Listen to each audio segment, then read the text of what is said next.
రెండోదినా. సాయంత్రం మా మనవడికి బారసాల చేస్తున్నాం. మీరందరూ తప్పకుండా రావాలి. అలాగే వదినా, కంగ్రాచులేషన్స్.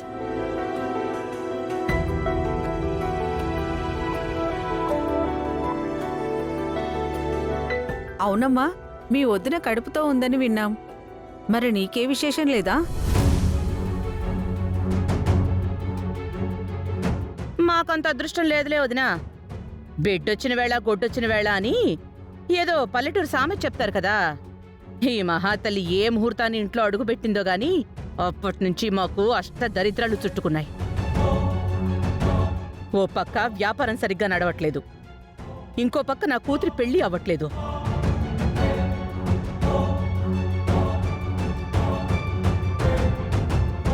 ఇక వీళ్ళ పుట్టింటి వాళ్ళు మాకు ఎప్పటినుంచో పరిచయం. వాళ్ళు కూడా మాలాగే గొప్పవాళ్ళు అనుకున్నాం, కానీ మమ్మల్ని ఎంతో మోసం చేశారు. వాళ్ల వల్ల నా కూతురు చాలా ఇబ్బంది పడుతోంది. కడుపు చించుకుంటే కాళ్ల మీద పడుతుందని మా తిప్పలు ఆ దేవుడికే తెలుసు. సరే వదినా, సాయంత్రం తప్పకుండా బారసాలకు రండి.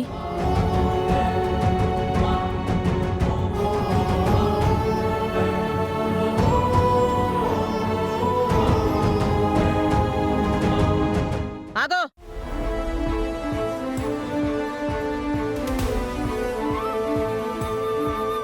ఏంటి కన్నీళ్లు పెట్టుకుంటున్నావా?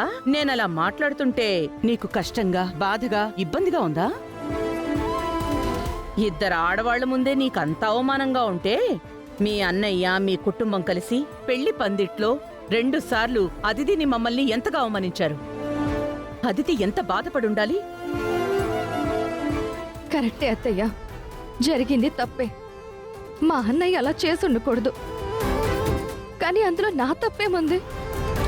పదే పదే జరిగిన విషయాలే చెప్తూ నన్నెందుకు అవమానిస్తున్నారు, బాధ పెడుతున్నారు? ఏంటే గొంతు లేస్తోంది?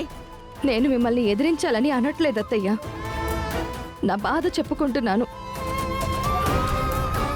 ఒక పక్క పక్కింటి వాళ్ళకి మనవడు పుట్టాడని కంగ్రాచులేషన్స్ చెప్తున్నారు. మరొక పక్క పెళ్ళైనప్పటి నుంచి మా పడకలు వేరు చేసి బిడ్డొచ్చిన వేళ గొడ్డొచ్చిన వేళ అని నన్ను నిందిస్తున్నారు. నా కడుపు పండాలి అంటే మేం కలిసి ఉండాలి కదా అత్తయ్య. నా కూతురికి పెళ్ళైనప్పుడే మీరొకటవుతారని చెప్పాను కదే. ఆ మాట అందరి ముందు చెప్పొచ్చు కదా అత్తయ్య.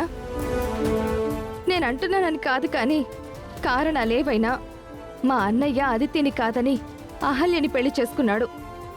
అక్కడ మా అన్నయ్య మా వదిన్ని బాగా చూసుకుంటున్నాడు. ఇక్కడేమో మీరు నన్ను ఆయన్ని దూరం చేస్తున్నారు. వచ్చిన వాళ్ళ ముందు నాకు పిల్లలు పుట్టలేదు అని నా మీద నిందలు వేస్తూ నన్ను అవమానిస్తున్నారు. మీ అన్నయ్యే సరిగ్గా ఉండుంటే నీకీ కష్టాలుండేవి కావు కదా. ఎక్కడ ఉన్న మా అన్నయ్య దాకా ఎందుకు, ఇక్కడే ఉన్నా మా ఆయన బావున్నా నాకిన్ని బాధలుండవు. ఏంటి నా కొడుకునే తప్పు పడుతున్నావా? నేనెవర్ని తప్పు పట్టలేదత్తయ్యా. అదితికి వేరే వాళ్లతో పెళ్లి చేయాలని మీరు ప్రయత్నిస్తున్నారు. మా అన్నయ్య ప్రయత్నిస్తూ సంబంధాలు చూస్తున్నాడు. కానీ అదితి ఏమో మా అన్నయ్యనే ఇష్టపడుతుంది. జరగని పెళ్లి కోసం ఎదురు చూస్తుంది. ఇలా అంటున్నందుకు సారీ అదితి. సాటి ఆడపిల్లగా నేను నీ బాధను అర్థం చేసుకోగలను. అలాగే నా బాధను కూడా నువ్వు అర్థం చేసుకో అదితి. అక్కడ మా అన్నయ్య వదిన బాగానే ఉన్నారు. ఇక్కడ మీరు బాధపడుతూ నన్ను బాధ పెడుతున్నారు. ఎవ్వరూ పరిస్థితుల్ని అసలు అర్థం చేసుకోవట్లేదు. ఎంత పొగరుగా మాట్లాడిందిరా అది. అక్కడ వాళ్ళ అన్న వదినలు చాలా సంతోషంగా చిలక గోరింకల్లా ఉన్నారంట. వాళ్ళని చూసి ఇది మురిసిపోతోంది. చెప్తా వాళ్ళెలా సంతోషంగా ఉంటారో నేను చూస్తా.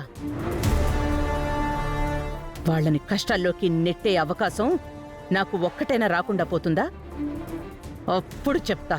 వాళ్ళని కష్టపెట్టే ప్రమాదం ఎక్కడో ఒకచోట పుట్టే ఉంటుంది.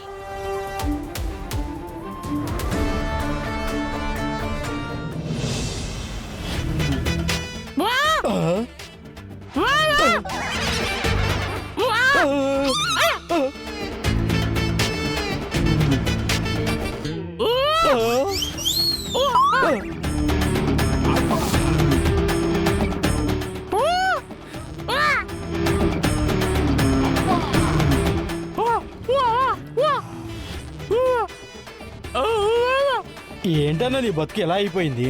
ఆ గౌతమ్ గాడు ఇంతకు ముందు నీకు పిచ్చి ఇంజెక్షన్ ఇచ్చి నీ అవయవాలు చచ్చి పడిపోతాయని భయపెట్టాడు. ఆ తర్వాత ఇంకేదో ఇంజెక్షన్ చేసి మార్చురీలో పడుకునేలా చేశాడు. ఇప్పుడు నీ చేతులారా నువ్వే ఏదో అడ్డమైన జ్యూసు తాగి మాట పోగొట్టుకున్నావు. అయినా నీకెందుకన్నా ఎంత కక్కుర్తి? ఉన్నమాట అంటే అంత కోపం ఎందుకన్నా? అయినా నిజం చెప్పడానికి వెళ్ళిన వాడివి ఆ నిజమేదో తొందరగా చెప్పేసి నీ బంగారాన్ని తీసుకురాకుండా ఏదో ఇంటల్లులాగా జ్యూస్ తాగడం ఏంటి? దాహం వేస్తే మంచినీళ్ళు తాగాలి గాని జ్యూస్ ఎందుకు తాగావన్నా? అందుకే అన్నా ఏదైనా చేసే ముందు వెనక ముందు ఆలోచించమని చెప్పారు. ఇప్పుడు చూడు, నీ మనసులో నిజం చెప్పాలనున్నా నీ నోటితో చెప్పలేకపోతున్నావు. అన్నా ఇక నీ జీవితం వేస్ట్ అన్నా. నీ బంగారం నీకు దక్కదు. నీకన్నా ఊరకొక్క నయ్యం.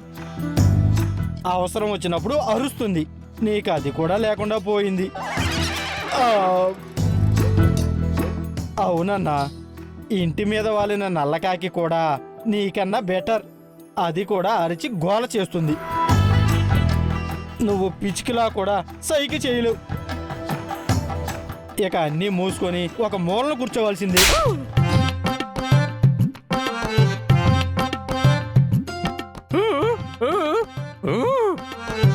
సారీ అన్నా, నోరు జారాను. ఇంకెప్పుడు ఇలా మాట్లాడను, సరేనా? నీ కష్టం నేను చూడలేకపోతున్నాను.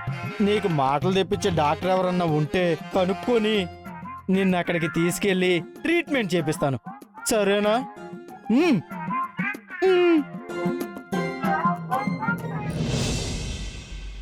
సరే అహల్య, నేను హాస్పిటల్కి వెళ్ళొస్తాను. ఇంట్లో ఉండు, జాగ్రత్త. ఆగరా.